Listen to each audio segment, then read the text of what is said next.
तो hello friend, चलिए unit 5 का जो हम लोगों का रिवीजन चल रहा था, इसमें चैप्टर 6 है। इसमें हम लोगों राष्ट्रीय सुरक्षा की बदलती अवधारणा यानी changing concept of national security को पढ़ेंगे। तो अंतर्राष्ट्रीय राजनीति में सुरक्षा का मूल अभिप्राय वाल्टर लिपमैन के अनुसार एक राज्य के द्वारा अपने केंद्रीय मूल्यों को बनाए रखना ही सुरक्षा है, चाहे राज्य युद्ध को बचाकर इन मूल्यों की रक्षा करे या युद्ध में विजय प्राप्त करे। बैरी बुजान ने सुरक्षा को परिभाषित करते हुए कहा कि यह राज्य और समाज की वह क्षमता है जिसके द्वारा राज्य अपनी स्वतंत्र पहचान कायम रखे और प्रक्रियात्मक एकता यानी फंक्शनल यूनिटी इंटीग्रिटी को सुरक्षित रख सके। सुरक्षा को आत्मनिष्ठ और वस्तुनिष्ठ दोनों रूपों में परिभाषित किया जा सकता है। आर्नोल्ड बुल्फर्स के अनुसार वस्तुनिष्ठ रूप में सुरक्षा का आशय राज्य के मूल्यों के ऊपर बाह्य आक्रमण का अभाव है, जबकि आत्मनिष्ठ रूप में सुरक्षा का अभिप्राय राज्य के मूल्यों को संभावित आक्रमण के भय से बचाए रखना है।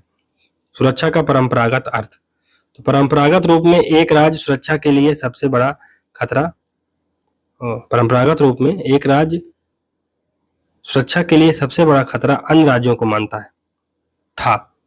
उदाहरण के लिए वर्ष 1960 के दशक में चीन ने सोवियत संघ को अपनी सुरक्षा के लिए सबसे बड़ा खतरा माना। ठीक इसी प्रकार सोवियत संघ ने अमेरिका को अपनी सुरक्षा के लिए सबसे बड़ा खतरा माना। इन बाह्य खतरों से अपनी सुरक्षा के लिए प्रत्येक राज्य के द्वारा अधिक से अधिक सैन्य सामग्री अर्जित करने का प्रयत्न किया गया। इसलिए शीत युद्ध के युग में हथियारों की दौड़ अत्यधिक प्रभावी रही, तो आर्म रेस प्रभावी रही। समकालीन विश्व में ईरान द्वारा परमाणु हथियारों के विकास का प्रयत्न इस तथ्य का स्पष्ट प्रमाण है कि राज्य अपनी सुरक्षा के लिए बेहतर सैन्य सामग्री अर्जित करने का प्रयत्न करते हैं। शीत युद्धोत्तर विश्व में भी एक राज्य की सुरक्षा को अन्य राज्यों के द्वारा विघटित करने का प्रयत्न किया गया। उदाहरण के लिए वर्ष 2008 में रूस ने जॉर्जिया पर आक्रमण किया। वर्ष 2000 में इटरिया और इथियोपिया के मध्य संघर्ष हुआ। वर्ष 1999 में पाकिस्तान ने कारगिल में संघर्ष किया और वर्ष 1990 में इराक ने कुवैत पर आक्रमण किया। उपरोक्त उदाहरणों से यह प्रमाणित है कि राज्य की सुरक्षा हेतु बड़ा खतरा अन्य राज्यों द्वारा उत्पन्न किया जाता है। इसलिए आधिकारिक या अधिकाधिक सैन्य क्षमता अर्जित करना राज्य की सुरक्षा की गारंटी माना जाता है। सुरक्षा उभयपाश यानी सिक्योरिटी डिलेमा और असुरक्षा उभयपाश यानी इनसिक्योरिटी डिलेमा। तो सिक्योरिटी डिलेमा और इनसिक्योरिटी डिलेमा। अंतर्राष्ट्रीय राजनीति में सुरक्षा बनाए रखना प्रत्येक देश का मार्मिक हित माना जाता है, यानी कोर नेशनल इंटरेस्ट माना जाता है, क्योंकि यथार्थवादियों रिश्तों के अनुसार अंतर्राष्ट्रीय राजनीति में प्रत्येक राज्य दूसरे का संभावित शत्रु होता है। इसलिए प्रत्येक राज्य राष्ट्रीय सुरक्षा को बनाए रखने के लिए स्वयं प्रगतिशील होते हैं तथा राष्ट्रीय सुरक्षा में वृद्धि के लिए सैन्य क्षमता को बेहतर बनाना मुख्य उपाय माना जाता है। अतः प्रत्येक राज्य बेहतर हथियारों का भंडारण करते हैं, परंतु एक राज्य द्वारा हथियारों के भंडारण से दूसरे राज्य मनोवैज्ञानिक रूप में असुरक्षित हो जाते हैं और वह भी हथियारों के संग्रहण का प्रयत्न करते हैं। इसलिए हथियारों के अभाव में राज्य असुरक्षित होते हैं।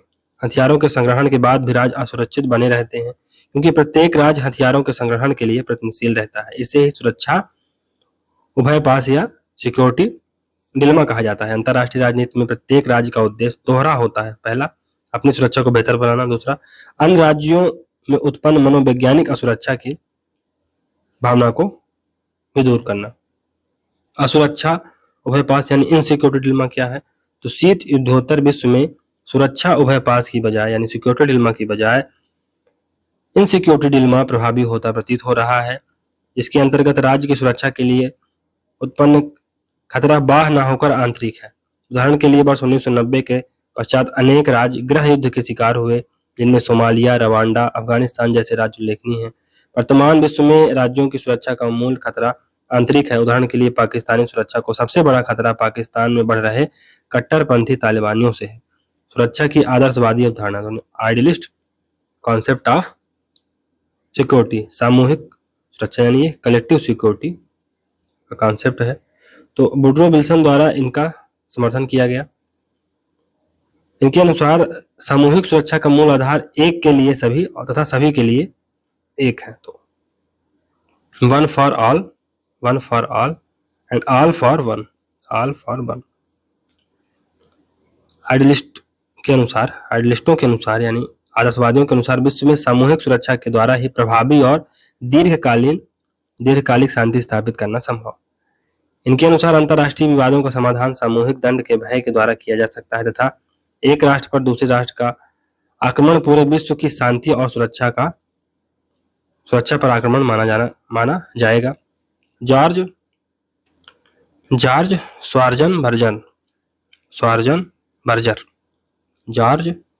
स्वार्जनबर्गर एक सुप्रतिष्ठित अंतर्राष्ट्रीय व्यवस्था के आधार पर हमले को रोकने हेतु यह विभिन्न राज्यों द्वारा सम्मिलित कार्यवाही करने का एक साधन है। आइनिक्स क्लाड क्या कहते हैं कि सामूहिक सुरक्षा शक्ति के व्यवस्थापन की एक युक्ति है। आइनिक्स क्लाड का मानना है कि सामूहिक सुरक्षा शक्ति के व्यवस्थापन की एक युक्ति है। ऐसे आक्रमणकारी राष्ट्र को दंडित करने का दायित्व अंतर्राष्ट्रीय संगठनों को सौंपा जाएगा। अतः सामूहिक सुरक्षा यानी कलेक्टिव सिक्योरिटी को व्यवहारिक रूप में प्रदान करने के लिए 26 जून 1919 को लीग ऑफ नेशन की स्थापना हुई। 24 अक्टूबर 1945 में संयुक्त राष्ट्र संघ का निर्माण किया गया। अतः आदर्शवादियों ने सुरक्षा की यथार्थवादी मान्यता का विचार प्रस्तुत किया। सामूहिक सुरक्षा के निम्नलिखित लाभ है। पहला, इसके द्वारा सभी राष्ट्रों की सुरक्षा की गारंटी सुनिश्चित हो जाती है, चाहे कोई राष्ट्र शक्तिशाली हो या अशक्त। उदाहरण के लिए वर्ष 1991 में कुवैत को इराक के आक्रमण से मुक्त कराया गया। यह सामूहिक सुरक्षा की कार्यवाही के द्वारा संभव हुआ। सामूहिक सुरक्षा को बनाए रखने का दायित्व सुरक्षा परिषद को सौंपा गया है। दूसरा, सामूहिक सुरक्षा के द्वारा अंतर्राष्ट्रीय राजनीति की स्थायित्व में वृद्धि होती है, क्योंकि सभी राष्ट्रों की सुरक्षा का दायित्व एक अंतर्राष्ट्रीय संगठन को सौंप दिया जाता है। इसलिए सुरक्षा उभयपात यानी सिक्योरिटी डिलेमा से राष्ट्र मुक्त हो जाते हैं। तीसरा है, सामूहिक सुरक्षा के द्वारा शक्ति संतुलन एवं विश्व सरकार के मध्य एक व्यवहारिक मार्ग की खोज की गई है, जिसके द्वारा राष्ट्र अपनी संप्रभु शक्ति बनाए रखते हुए भी एक वैश्विक संस्था के लाभ प्राप्त कर सकते हैं। चौथा है, सामूहिक सुरक्षा का अभिप्राय एक के लिए सभी और सभी के लिए एक है। इसके अंतर्गत पूरे विश्व की सुरक्षा का प्रयत्न किया जाता है तथा किसी एक राष्ट्र या समूह विशेष की सुरक्षा का प्रयत्न नहीं किया जाता। पांचवा है, सामूहिक सुरक्षा के परिणाम स्वरूप हथियारों की दौड़ में भी कमी होने की संभावना भी प्रबल हो जाती है। समकालीन विश्व में सामूहिक सुरक्षा की संकल्पना ज्यादा व्यवहारिक प्रतीत होती है, क्योंकि विश्व के समक्ष सुरक्षा की समस्याएं साझी एवं वैश्विक हैं, इसलिए इसका समाधान भी साझा एवं वैश्विक ही हो सकता है। सामूहिक सुरक्षा की कमियां, तो कलेक्टिव सिक्योरिटी की खामियां क्या क्या है, शॉर्टकमिंग क्या क्या है, उसको देखते हैं। तो जॉन मीर साइमर जैसे न्यू रियलिस्ट नव यथार्थवादियों के अनुसार सामूहिक सुरक्षा यानी कलेक्टिव सिक्योरिटी की संकल्पना में निम्नलिखित खामियां विद्यमान। कौन कौन सी? पहला, अंतर्राष्ट्रीय राजनीति में आक्रमणकारी राष्ट्र एवं पीड़ित राष्ट्र में विभेद करना कठिन है। दूसरा, सभी प्रकार के आक्रमण को निरर्थक बनाना तार्किक नहीं है, क्योंकि कभी कभी पड़ोसी राष्ट्र दूसरे राष्ट्र की सुरक्षा के लिए गंभीर खतरा उत्पन्न कर देते हैं, जहां आक्रामक कार्यवाही आवश्यक हो जाती है। उदाहरण के लिए भारत और पाकिस्तान के मध्य 1971 का संघर्ष। तीसरा, विभिन्न राष्ट्रों के मध्य ऐतिहासिक एवं वैचारिक आधार पर मित्रता पाई जाती है, अतः एक राष्ट्र अपने मित्र राष्ट्र के विरुद्ध सैन्य शक्ति का प्रयोग करने में पहल नहीं करते। उदाहरण के लिए अमेरिका एवं इजराइल के मध्य संबंध। चौथा, राज्यों के मध्य ऐतिहासिक आधार पर सत्ता भी पाई जाती है, जिससे सामूहिक सुरक्षा की संकल्पना प्रभावी नहीं होती। उदाहरण के लिए जब हिटलर ने चेकोस्लोवाकिया पर आक्रमण किया तो पश्चिमी देशों ने हिटलर के विरुद्ध कार्रवाई नहीं की, क्योंकि वे सोचते थे कि हिटलर अंततः सोवियत संघ पर आक्रमण करेगा। पांचवा, सामूहिक सुरक्षा की संकल्पना खतरनाक है, क्योंकि इससे स्थानीय या क्षेत्रीय विवाद वैश्विक विवाद में परिवर्तित हो जाते हैं। छठवां है, लोकतांत्रिक राज्य सामूहिक सुरक्षा के अंतर्गत भागीदारी नहीं करना चाहते, क्योंकि इससे राज्यों की संप्रभु शक्ति प्रभावित होती है। सुरक्षा स्थापित करने एक उदारवादी माध्यम अंतर्राष्ट्रीय संस्थाओं के निर्माण द्वारा। उदारवादियों के अनुसार विश्व में विभिन्न अंतर्राष्ट्रीय संस्थाओं के निर्माण के द्वारा बेहतर रूप में सुरक्षा स्थापित की जा सकती है। इन संस्थाओं के द्वारा राज्यों के मध्य परस्पर सहयोग संभव है, क्योंकि समस्याओं के समाधान के लिए राज्यों को एक मंच प्राप्त हो जाता है। इसलिए उदारवादियों के अनुसार यूरोपीय यूनियन जैसे अधिराष्ट्रीय संगठन के द्वारा फ्रांस और जर्मनी के मध्य व्याप्त ऐतिहासिक शत्रुता को सहयोग में परिवर्तित कर दिया गया लोकतंत्र के प्रसार द्वारा। तो उदारवादियों के अनुसार विश्व में लोकतंत्र के प्रसार के द्वारा युद्धों को सीमित किया जा सकता है, क्योंकि लोकतांत्रिक राज्यों के मध्य संघर्षों का समाधान शांतिपूर्ण तरीके से किया जा सकता है। इनके अनुसार लोकतांत्रिक राज्यों के मध्य कभी भी अभी तक युद्ध है ना नहीं हुआ है। तो अभी तक लोकतांत्रिक राज्यों के मध्य अभी तक एक भी युद्ध नहीं हुआ है। लोकतांत्रिक शांति का सिद्धांत यानी democratic peace theory Michael Doyle द्वारा प्रतिपादित की गई। अंतरराष्ट्रीय आर्थिक आत्मनिर्भरता द्वारा यानी इकोनॉमिक इंटरडिपेंडेंस द्वारा। उदारवादियों के अनुसार विश्व में व्यापारिक लेन देन और आर्थिक आत्मनिर्भरता के परिणाम स्वरूप भी शांति स्थापना संभव है, जिसे कोहेन ने जटिल अंतर्निर्भरता यानी कॉम्प्लेक्स इंटरडिपेंडेंस के रूप में व्यक्त किया है। सुरक्षा स्थापित करने की यथार्थवादी मान्यता यानी realist approach to establish peace. यथार्थवादियों के अनुसार समूचा विश्व अराजकतापूर्ण है, इसलिए राज्य को अपनी सुरक्षा बनाए रखने हेतु स्वयं प्रयत्न करना होता है, क्योंकि विश्व में ऐसे केंद्रीय संगठन या सत्ता का अभाव है जो राष्ट्र राज्यों के व्यवहार को नियंत्रित कर सके। यथार्थवादी शक्ति संतुलन में विश्वास करते हैं, तो ये बैलेंस ऑफ पावर पर विश्वास करते हैं। बैरी बुजान ने इस अराजकतापूर्ण विश्व को परिपक्व अराजकता की संज्ञा दी है, यानी मैच्योर्ड एनार्की की बात करते हैं ये, क्योंकि राष्ट्रीय सुरक्षा परस्पर अंतर्निर्भर है, इसलिए एक राज्य अपनी सुरक्षा की गारंटी पूर्णतः अलग थलग रूप में नहीं कर सकता, ऐसा करना घातक हो। फिर इसकी मान्यता के अनुसार आज सैन्य सुरक्षा की बजाय परिपक्व सुरक्षा यानी मैच्योर्ड सिक्योरिटी ज्यादा महत्वपूर्ण है। अतः इन्होंने सैन्य सुरक्षा से बढ़कर सुरक्षा समुदाय यानी सिक्योरिटी कम्युनिटी के निर्माण का विचार दिया, जिसका अभिप्राय यूरोपियन यूनियन जैसी संस्थाओं से है। चार्ल्स ग्लेसर जैसे यथार्थवादियों ने चार्ल्स ग्लेसर जैसे रियलिस्टों ने सुरक्षा के लिए राज्यों के मध्य आपसी सहयोग को महत्वपूर्ण माना। इसके पक्ष में इन्होंने निम्नलिखित तर्क दिए। पहला, सहयोग का विचार आवश्यक और आशावादी है। दूसरा, साथ साथ कार्य करने के विशिष्ट लाभ है। तीसरा, राज्य सापेक्षिक लाभ की बजाय समान लाभ की आशा करते हैं। चौथा, रियलिस्टों द्वारा धोखेबाजी की संकल्पना को अतिरंजित रूप में पेश किया जाता है। फिर सुरक्षा और महिलाएं या नारीवाद, तो सिक्योरिटी एंड फेमिनिज्म। तो अंतरराष्ट्रीय राजनीति में नारीवादियों ने राष्ट्र शक्ति एवं सुरक्षा की संकल्पना को नए रूप में परिभाषित किया। नारीवादियों के अनुसार राष्ट्र राज्यों के मध्य युद्ध में महिलाएं सर्वाधिक पीड़ित होती हैं तथा सुरक्षा की पूरी मान्यता सत्तात्मक समाज के अनुरूप निर्मित है। इनके अनुसार सुरक्षा का अभिप्राय निम्नलिखित है। नंबर 1, युद्ध के दौरान बलात्कार से सुरक्षा, घरेलू सुरक्षा। तीसरा, महिलाओं एवं बच्चों की सुरक्षा। चौथा, महिलाओं के लिए बेहतर शिक्षा, स्वास्थ्य एवं पोषण की सुविधा उपलब्ध कराना। फिर अधिकांश युद्धों में महिलाएं सर्वाधिक पीड़ित होती हैं, परंतु महिलाओं की सुरक्षा का दायित्व पुरुषों को सौंपा गया है, क्योंकि समाज मूलतः पैट्रियार्कल है, पितृसत्तात्मक है। महिलाओं की सुरक्षा को उनकी स्वतंत्र अस्मिता की बजाय पुरुषों के गौरव से जोड़ा गया है।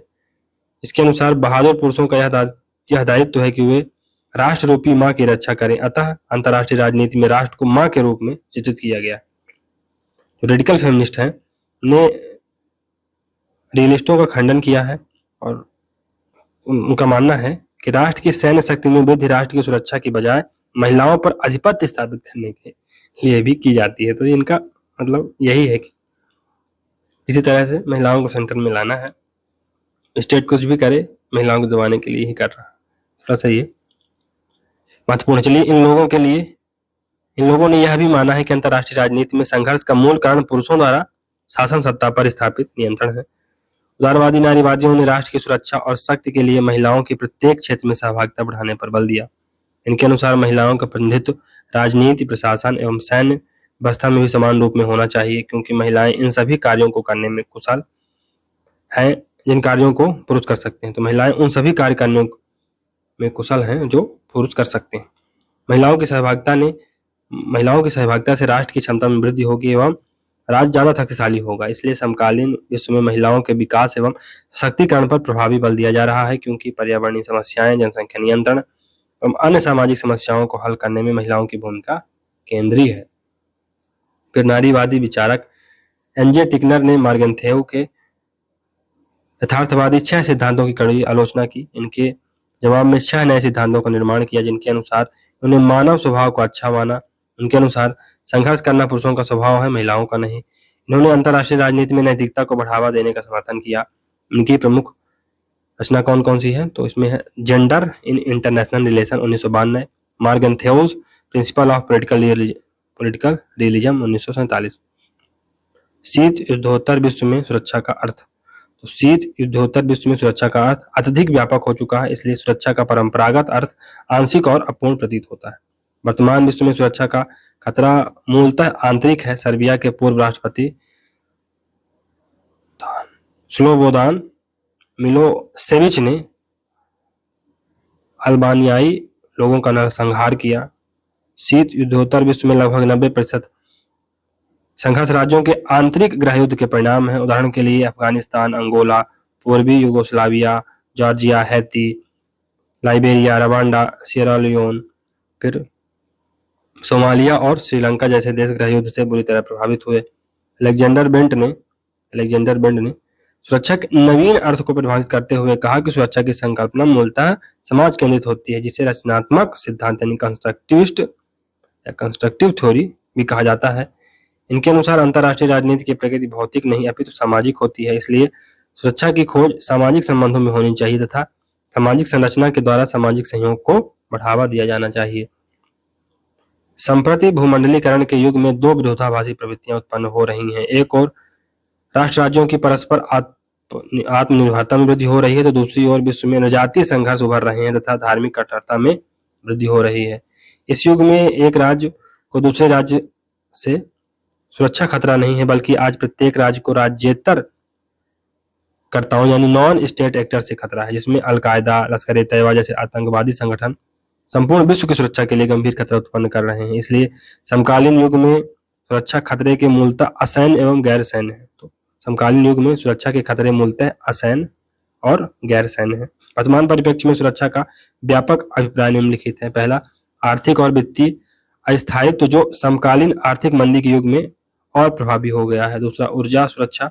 तीसरा, पर्यावरणीय सुरक्षा। नारू और किरिबाती जैसे देशों के समक्ष समुद्र में डूबने का खतरा उत्पन्न हो गया है, जो जलवायु परिवर्तन के कारण हो रहा है। अफ्रीका में भीषण अकाल, यूरोपीय देशों में भीषण गर्मी और बाढ़ के प्रकोप में वृद्धि हो रही है। इंडोनेशिया के वनों में लगी आग से पड़ोसी देशों के समक्ष भी खतरा उत्पन्न हो जाता है। इसलिए वर्तमान समय में पर्यावरणीय असंतुलन समूची मानवता के लिए उत्पन्न सबसे गंभीर संकट है या सुरक्षा की नई गति का प्रमाण है। पर्यावरणीय सुरक्षा यानी इन्वायरमेंटल सिक्योरिटी। रचेल कार्सन ने साइलेंट स्प्रिंग 27 सितंबर 1962 नामक प्रसिद्ध रचना लिखी। यह पर्यावरण पर लिखी गई पहली पुस्तक है। गैरेट हार्डिन ने ट्रेजेडी ऑफ कॉमन्स नामक शब्द का प्रयोग किया। गैरेट हार्डिन ने ट्रेजेडी ऑफ कॉमन्स नामक शब्द का प्रयोग किया।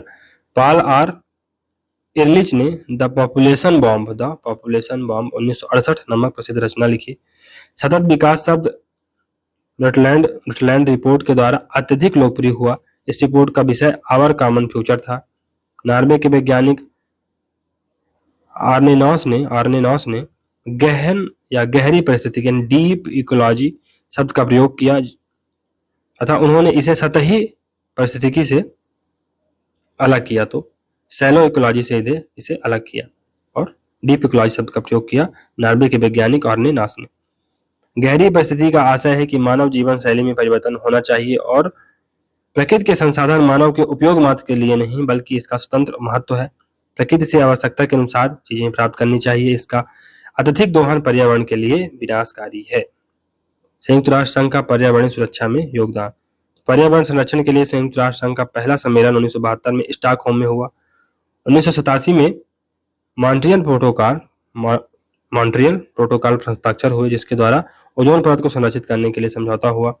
संयुक्त राष्ट्र संघ का पर्यावरण पर सर्वाधिक महत्वपूर्ण सम्मेलन 1992 में रियो डी जेनेरो ब्राजील में हुआ, जो संयुक्त राष्ट्र संघ का पर्यावरण एवं विकास पर आयोजित सम्मेलन था, लेकिन लोकप्रिय रूप में इसे पृथ्वी सम्मेलन के नाम से, अर्थ समिट के नाम से जाना जाता है। इसी सम्मेलन से एजेंडा 21 का निर्माण हुआ तथा इसी सम्मेलन के द्वारा संयुक्त राष्ट्र संघ का मौसम परिवर्तन पर कन्वेंशन UNFCCC का निर्माण हुआ। वर्ष 1992 में रियो डी जेनेरो ब्राजील में अर्थ समिट आयोजित किया गया, जिसमें पर्यावरण संरक्षण के लिए कई महत्वपूर्ण कदम उठाए गए। रियो डी जेनेरो अर्थ समिट में समान किंतु विभेदिका जिम्मेदारी यानी कॉमन बट डिफरेंशिएटेड रिस्पॉन्सिबिलिटी के सिद्धांत को अपनाया गया। पर्यावरणीय संरक्षण के संदर्भ में साम्यवाद और पूंजीवाद के मध्य का वैचारिक संघर्ष समाप्त हो गया। यद्यपि विकसित और विकासशील देशों के मध्य प्रभावी रूप में मतभेद उभरे। संयुक्त राष्ट्र द्वारा आयोजित पर्यावरण एवं विकास के सम्मेलन में एजेंडा 21 स्वीकार किया गया, जो मूलतः सतत विकास कार्यक्रम को क्रियान्वित करने की एक योजना है। एजेंडा 21 में पर्यावरण संरक्षण के लिए निम्नलिखित के संरक्षण पर बल दिया गया। पहला, शहरी विकास को सतत रूप में बढ़ावा देना। दूसरा, वनों का संरक्षण। तीसरा, जैव तकनीकी प्रबंधन। चौथा, विघटित पर्वतीय परिस्थिति तंत्र का निर्माण। तो एजेंडा 21 को लागू करने के लिए अनेक समूहों एवं निकायों को शक्तिशाली बनाने पर बल दिया गया। इसमें स्थानीय स्वशासन यानी स्थानीय शासन, व्यापारिक घराने, युवा एवं महिलाओं को सम्मिलित किया गया। एजेंडा 21 में वर्णित उपरोक्त कार्यक्रमों को लागू करने के लिए वित्तीय साधनों एवं संस्थात्मक पहलुओं का भी उल्लेख किया गया था। एजेंडा 21 में इस बिंदु पर बल दिया गया। ग्लोबल एनवायरमेंटल फैसिलिटी, पर्यावरण रक्षा कोष को शक्तिशाली बनाने पर बल दिया गया, क्योंकि इसके अंतर्गत यह प्रावधान किया गया था कि विकसित देश अपने राष्ट्रीय उत्पाद का 0.7% भाग का योगदान करेंगे, परंतु विकसित देशों ने यह आश्वासन पूर्ण नहीं किया। 25 सम्मेलन रियो में ही EFCC पर 153 देशों ने हस्ताक्षर किए। यह संधि वर्ष 1994 से ही लागू है, जिसका मूल उद्देश्य पर्यावरण में ग्रीन हाउस गैसों के उत्सर्जन में कमी लाना है। इसी 25 सम्मेलन में विश्व में बढ़ते मरुस्थलीकरण को रोकने के लिए समझौता हुआ तथा जैव विविधता को संरक्षित करने के लिए भी समझौते पर हस्ताक्षर हुए। विश्व बैंक द्वारा विकासशील देशों की पर्यावरणीय परियोजनाओं के निधियन के लिए यानी फंडिंग के लिए ग्लोबल एनवायरमेंटल फैसिलिटी का सृजन किया गया। UNFCCC की वर्ष 1997 में क्योटो प्रोटोकॉल में बैठक हुई, इसमें ग्रीन हाउस गैसों की कटौती का समझौता हुआ। यह समझौता विकसित देशों के लिए बाध्यकारी था, जबकि विकासशील देशों पर किसी प्रकार का प्रतिबंध नहीं था। यह उल्लेखनीय है कि वर्ष 2002 में डरबन में सतत विकास का सम्मेलन आयोजित किया गया था। सतत विकास का अभिप्राय वर्तमान पीढ़ी प्रकृति संसाधनों का इस प्रकार प्रयोग करे, यानी वर्तमान पीढ़ी जो नेचर के रिसोर्सेस हैं उनका इस प्रकार उपयोग करे कि भविष्य की पीढ़ी के लिए भी उतनी ही मात्रा में प्राप्त हो सके। तो सस्टेनेबल डेवलपमेंट का क्या मतलब है कि जो वर्तमान पीढ़ी है, जो करंट जनरेशन है, वो प्राकृतिक संसाधनों का इस प्रकार प्रयोग करे कि जो नेक्स्ट जनरेशन है उसे भी उतना ही प्राप्त हो जो कि वर्तमान जनरेशन को प्राप्त हुआ है। फिर UNFCCC की वर्ष 2007 में बाली में बैठक हुई, वर्ष 2009 में कोपेनहेगन तथा वर्ष 2010 में कानकून में बैठक हुई। UNFCCC की 20वीं बैठक दिसंबर 2012 में डरबन में हुई। वर्ष 2012 में जोहानिसबर्ग में 20 सम्मेलन आयोजित किया गया। इस सम्मेलन में एक आयोग बनाया गया जिसका नाम है कमीशन ऑन सस्टेनेबल डेवलपमेंट। इस सम्मेलन में पर्यावरण संरक्षण के लिए गरीबी का उन्मूलन सबसे महत्वपूर्ण माना गया। गैरेट हार्डिन ने पर्यावरण विनाश को ट्रेजेडी ऑफ कॉमन्स के रूप में व्यक्त किया। वर्ष 2014 में लीमा पेरू में UNFCCC की बैठक हुई, इसमें वर्ष 2025 तक ग्रीन हाउस गैस के स्तर में 26 से 28% की कटौती की बात कही गई। यह कटौती वर्ष 2005 के स्तर में होगी। साथ ही चीन ने स्वेच्छा से 20% ग्रीन हाउस गैसों की कटौती को स्वतः स्वीकार किया है। पेरिस सम्मेलन COP21 कब होता है? 30 नवंबर से 12 दिसंबर 2015 के मध्य फ्रांस के पेरिस शहर में संपन्न हुआ। यह क्योटो प्रोटोकॉल यानी CMP11 से संबंधित 11वां सम्मेलन था, जिसमें 146 देशों ने भाग लिया। इस सम्मेलन में यह तय किया गया कि वर्ष 2050 तक तापमान में 2% की कटौती का लक्ष्य रखा गया, जो औद्योगिकीकरण के पूर्व के आधार पर होगा। इसके लिए ग्रीन हाउस गैसों हेतु जिम्मेदार विकसित देशों को अपने ग्रीन हाउस उत्सर्जन में 55% की कटौती करनी होगी। विकसित देश वर्ष 2020 तक विकासशील देशों के लिए $100 बिलियन की सहायता प्रदान करेंगे। तापमान को रोकने के लिए विभिन्न क्षेत्रों के विकास हेतु सदस्य राष्ट्रों को गोद लेंगे। फिर माराकेच सम्मेलन COP21 ये 7 से 18 नवंबर 2016 को मोरक्को की राजधानी मराकेच में संपन्न हुआ। यह सम्मेलन क्योटो प्रोटोकॉल का 12वां सम्मेलन CMP12 तथा पेरिस समझौते का पहला सम्मेलन CMP1 भी था। इस सम्मेलन का उद्देश्य जलवायु परिवर्तन से लड़ने के लिए नीतियों को लागू करना तथा पेरिस समझौते के क्रियान्वयन से संबंधित मुद्दों पर विचार विमर्श करना था। इस सम्मेलन में वर्ष 2018 तक पेरिस समझौतों को लागू करने की हरी झंडी दी गई। इस सम्मेलन में भारत ने दोहा समझौतों को लागू करने तथा विकासशील देशों द्वारा कार्बन उत्सर्जन कम करने पर जोर दिया। इस सम्मेलन के दौरान 20 देशों द्वारा अंतर्राष्ट्रीय सौर संगठन के प्रारूप समझौते पर हस्ताक्षर किए गए। इस संगठन या इस गठबंधन का सुझाव प्रधानमंत्री नरेंद्र मोदी जी ने दिया था। सुरक्षा का परिवर्तित अर्थ या मानवीय सुरक्षा, तो human security, change form of security या ह्यूमन सिक्योरिटी।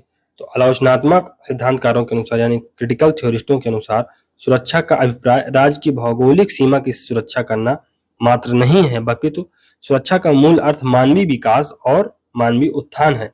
रॉबर्ट कॉक्स के अनुसार आधुनिक संघर्षों में बड़ी संख्या में बच्चे, महिलाएं एवं नागरिक हताहत हो रहे हैं।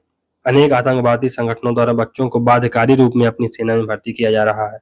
इन सिद्धांतकारों के अनुसार समता का व्यापक अर्थ व्यक्ति को सामाजिक, भौतिक, आर्थिक और राजनीतिक प्रतिबंधों से मुक्त करना है।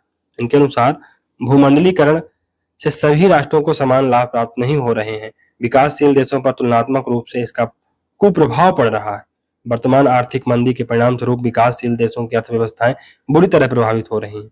आर्थिक अभाव और राजनीतिक भेदभाव के कारण विश्व में शरणार्थियों की संख्या में वृद्धि हो रही है। शरणार्थियों के कारण अनेक राज्यों की सुरक्षा पर नकारात्मक प्रभाव पड़ रहा है अतः शीत युद्धोत्तर विश्व में मानवीय सुरक्षा की संकल्पना प्रमुख है। तो ह्यूमन सिक्योरिटी इंपॉर्टेंट है पोस्ट कोल्ड वॉर इरा में। यूरोप शरणार्थी संकट, तो पाकिस्तानी अर्थशास्त्री महबूबुल हक ने मानवीय सुरक्षा की संकल्पना पर का विचार दिया। इन्होंने 1994 के संयुक्त राष्ट्र संघ की मानव विकास रिपोर्ट में मानवीय सुरक्षा के आयामों को स्पष्ट किया। इसके प्रमुख आयाम निम्नलिखित हैं। पहला, आर्थिक असुरक्षा से मुक्ति, इकोनॉमिक इनसिक्योरिटी से फ्रीडम। यह रोजगार और वित्तीय स्थायित्व के द्वारा संभव है। दूसरा, भोजन के अभाव से मुक्ति। तीसरा, विभिन्न बीमारियों से मुक्ति। चौथा, प्रदूषण से छुटकारा। पांचवा, निःशुल्क स्वास्थ्य सुविधा की उपलब्धता। छठवां, पर्यावरणीय खतरे से मुक्ति। प्राकृतिक आपदाओं को नियंत्रित करना, वनों के क्षरण को प्रतिबंधित करना तथा जल स्तर को बनाए रखना।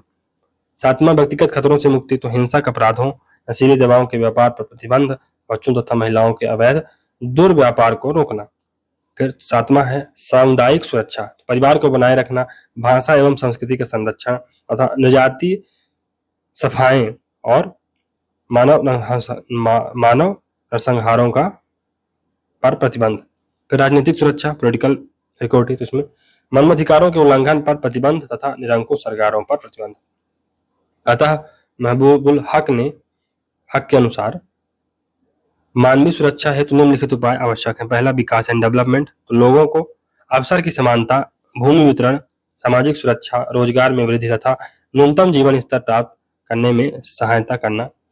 फिर दूसरा है सैन्य उपाय, तो हथियारों पर खर्च को कम करना, सैन्य अड्डों को बंद करना, हथियारों के निर्यात और स्थानांतरण पर प्रतिबंध, सैन्य सहायता की बजाय आर्थिक सहायता पर बल। फिर उत्तर दक्षिण संबंधों की पुनर्संरचना पर बल। तीसरी, दुनिया के देशों के विरुद्ध व्यापारिक भेदभाव की समाप्ति और उन्हें तकनीक एवं वित्तीय सहयोग प्रदान करना।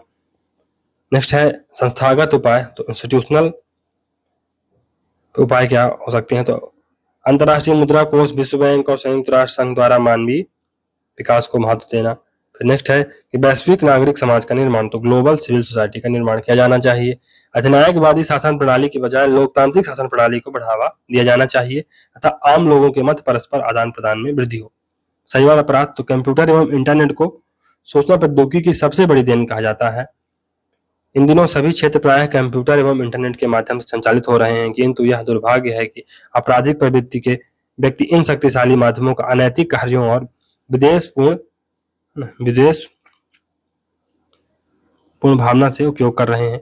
इन अनैतिक कार्यों में अश्लील संदेशों का प्रसारण, किसी को धमका देना या फिरौती मांगना, क्रेडिट कार्डों या ऑनलाइन बैंकिंग सेवाओं में छेड़छाड़ कर धन निकालने का प्रयास करने जैसे अनेक कृत्य शामिल हैं। इस प्रकार की अनैतिक कार्यवाहियों को साइबर क्राइम या साइबर अपराध की संज्ञा दी गई है। निम्नलिखित कार्यों को साइबर अपराधों की श्रेणी में रखा गया है। पहला, साइबर कैफे या सार्वजनिक स्थलों के जरिए इंटरनेट पर अश्लील पोर्नोग्राफिक वेबसाइट को देखना। दूसरा, चाइल्ड पोर्नोग्राफी अर्थात इंटरनेट के माध्यम से बच्चों को यौन कार्यों या अपराधों के लिए उकसाने का प्रयास करना। तीसरा, बिना आज्ञा के किसी के कंप्यूटर या नेटवर्क सिस्टम में प्रवेश कर जानकारी हासिल करने का प्रयास करना। चौथा, बिना मर्जी किसी के कंप्यूटर में फ्लॉपी या सीडी के जरिए डाटा निकालना। नेक्स्ट है, कंप्यूटर के जरिए बैंकों की ऑनलाइन बैंकिंग सेवा और क्रेडिट कार्ड में छेड़छाड़ कर धन निकालने का प्रयास करना। नेक्स्ट है, किसी के कंप्यूटर, वेबसाइट आदि के पासवर्ड में छेड़छाड़ करना और उसको बदलना। नेक्स्ट है, फर्जी वेबसाइट बनाना और कंप्यूटर या मोबाइल के जरिए अश्लील संदेश भेजना। नेक्स्ट है, ईमेल के जरिए किसी को धमकी देना या फिरौती मांगना। नेक्स्ट या लास्ट क्या है, कंप्यूटर वायरस भेजकर इंटरनेट या कंप्यूटर को खराब करने का प्रयास करना। चलिए दोस्तों, ये यहाँ से कंप्लीट होता है हमारा ये 6 चैप्टर। दोस्तों, अगर आपको सीरीज अच्छी लग रही है तो लाइक सब्सक्राइब करिए। तो मिलते हैं अगली सीरीज में, तब तक के लिए goodbye, thank you very